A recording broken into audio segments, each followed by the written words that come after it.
Le cœur de la POO repose sur deux notions fondamentales, la classe et l'objet.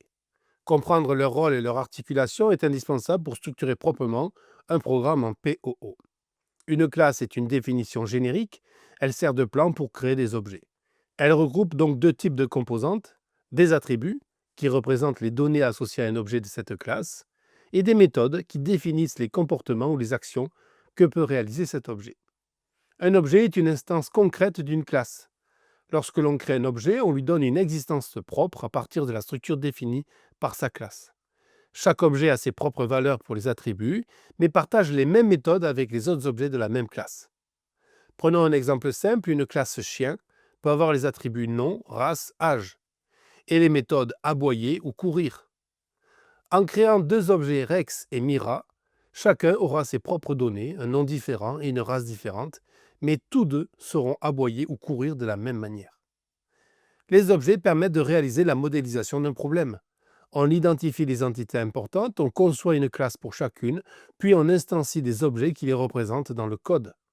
On construit ainsi un programme comme un ensemble d'objets qui collaborent pour réaliser une tâche. Les principaux avantages de cette approche sont une organisation claire et modulaire du code, une facilité à maintenir et à faire évoluer des programmes, une meilleure capacité de réutilisation des classes.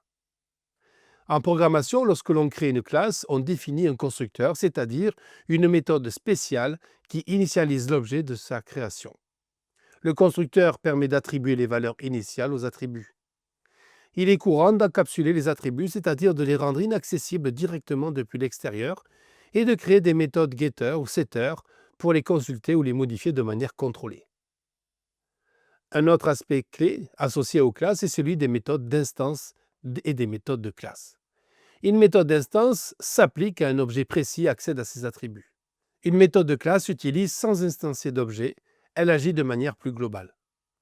Ce chapitre permet donc de poser les bases concrètes de la POO, comment structurer les données et comportements, comment instancier et manipuler des objets, et comment organiser les interactions entre classes pour former des applications cohérentes et robustes.